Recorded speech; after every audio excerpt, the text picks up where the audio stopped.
Welcome all to the latest instalment of Jibber Jabber with Jack.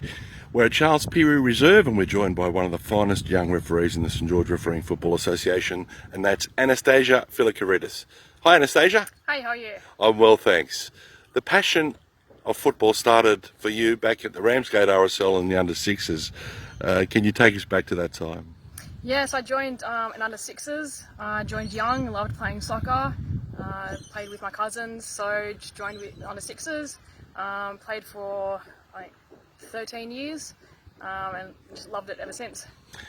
Now, there was a situation in Year 9 at school where the boys picked the teams and the girls would pick last, and then they asked for a referee and you put your hand up. Can you tell us that story? Yeah, so started refereeing, I guess, at school at lunchtimes with the guys. There was too many fights, so I thought I'd step in, help out, and then loved it ever since. So I joined refereeing in 2010. Yeah. So you started off with junior games at first? Yes, so at St George, did the referee games at juniors, under 10s, and then just moved up the ranks. So you were telling me about a development program. That was the next step. Can you take us through that?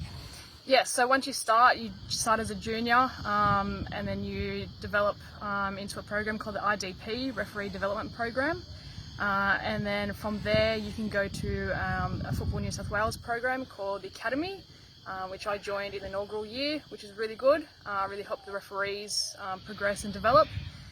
From there, then I joined the State League, and then, took it from there. So your HSC came around in 2013 and you had to make a decision. It was either playing or refereeing, and looking back at your playing days, how would you rate that?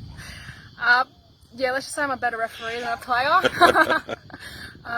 So HSC came, I had to decide if I was going to continue playing or continue refereeing. Couldn't do them both, unfortunately. So I hung up the boots and I continued with the whistle. And it was really good, I enjoyed it, yeah. Do you make plenty of friends, no doubt, along the way as well, as you do in junior football? Definitely. Long time friends. Yeah. So the next step was NPL in 2019. That was a debut. Can you take us back to that and tell us how you felt? Yeah, it was great. Atmosphere's always great in an NPL1 game. They get the spectators actually come and watch. Great atmosphere, but yeah, it was great to be on that panel in 2019. Just loved the atmosphere. Just prior to that, some fantastic news. You were included in the panel of the W League. Can you take us how you got the news and how excited you were? Yeah, so I actually missed the call, unfortunately. That they give us the call and tell them that you're on the panel. I was at work, had a meeting, and I saw my phone ring, and I was in two minds: do I leave the meeting and answer this call or wait? So I had to wait till after the meeting. Called back and had the great news that I was on the W League panel for the 2017-18. I've been loving it ever since. So obviously it's a reduced amount of games that the men play, but you've, I think, over 20 games now, and moving forward, you must be looking forward to making it to the next step as well. Yeah, definitely. Unfortunately, the women's don't have as many rounds as the men's A-League. So at the moment we have 14 rounds. So it's not too bad, but would like a full home and away season. We'll get there soon. So I've had over 20 games, which is really good over the 4 years. Just loving it. Now, last year, Football St George decided to broadcast a Men's Premier League and Women's Premier League round of the week, and you were the first ever referee to referee a Men's Premier League match, and it was between Lugano and Rockdale Lillenden at the Lillenden Sports Centre. Can you recall that game? Yeah, it was a great game. Unfortunately, the year before I was supposed to be on a Premier League game, but that got abandoned in reserves, so I couldn't referee the first grade, so I had to wait another year. That game was a great game. A lot of physical challenges. So is that what you expected, or did you? Yeah. So Premier League's always physical. They always like to go in for the hard challenges. They like to tell you their opinions, of course. But no, it was a great game for me.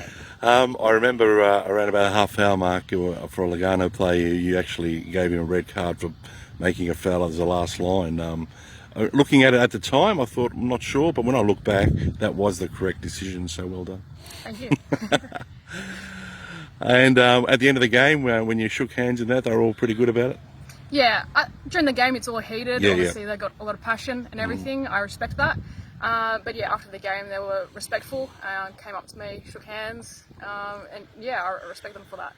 In 2023, the Senior Women's World Cup will be held in Australia and New Zealand, which is only a couple of years away now, but is that something that you'd aspire to? Yeah, definitely. Unfortunately I won't be selected in the 2023 World Cup. But yeah, definitely down the track I'd love to be incorporated into that. But it's a great opportunity for the girls, both Australia and New Zealand. So definitely looking forward to that. I know a lot of people are. That's a great thing. Have they actually named the host nation yet for 2027? I don't think so. No. No. That's right. It's some news we'll be waiting for. Yeah. Gender bias. Now, obviously, being a young girl coming through, is there any instances you've had where people just say, "Oh, because you're a girl, you can't do this," etc., etc.? Have you found that to be the case, or has it only been a rare instance? For me, it was a bit different to other girls, so I didn't find much gender bias or anything like that during my younger years. It was only in the last couple of years that I have, the general comments, get back in the kitchen, but if they knew how I was in the kitchen, they wouldn't say that. But you're always going to have that. The guys get it as well, but it's just something that you've got to have thick skin for and just get through it, and you will probably be right 100% of the day. Well, you wouldn't have gone this far if that was the case, hey? Yeah. Also, the players in general, their knowledge of the rules, for your sake, do you think that they got a good grasp on them, or they think they can improve on it? There's a bit of a mix. So in the juniors, obviously they're getting their feeding right and whatnot. Then you move up the ranks to Premier League, they know a bit more, and then State League and W League, A League, they know a bit more as well. So it gets better, but yeah, the players are not too bad. So once you explain your decision to them, they usually understand, like, okay, yeah, no worries, and move on. So yeah, you just got to talk to the players. Right, I believe there's only a handful of referees in Australia that are on it to doing it full time. Is that something that you'd like to see down the track if something became available? Yeah, definitely. There's 3 or 4 full-time referees. They're in the A League at the moment. But yeah, I'd love to see more full-time referees, especially in the women's. Unfortunately, we've got to have a second job as well as referee, so it makes it a bit difficult trying to train and get to games and stuff like that. But we make it work. The players make it work. With the W League, they play as well as work. So it's just something part of the game. But yeah, definitely, I'd love to see more full-time referees. Obviously, you were saying before there was a job involved, so can you tell us about your full-time job? Yes, so I work in the construction industry. I work for a developer, and I'm a contracts administrator. So I've been working in the construction industry for quite a few years now. So it takes a bit of a toll on training and long hours, but I love it. Now, as people, we all doubt ourselves sometimes and stuff like that. And if you have a game, you go, "Oh, maybe I could have done that better," or whatever. But is there a particular mentor that you go back to that you confide in and have a good conversation with? Yes, definitely. There's always games where you're going to second guess your decisions. The crowd might have an impact in that, seeing replays. But having that clear head after that situation and just focusing on the next play is always great. But yeah, definitely after the games, I have a few mentors that I look to. Obviously John Parker from St George, there's Rob Newenhouse, John Bowdler. You can count on anyone in the referee department to go up to and just have that discussion with them, send video clips, give them a call, always approachable. So it's great support we have. It is, because like you mightn't feel so good, but after you speak to those people that they've been there before, and they can make you feel better about the situation. As you say, you move on to the next play, and if the players will do that, huh? Sometimes the players don't, but you have to.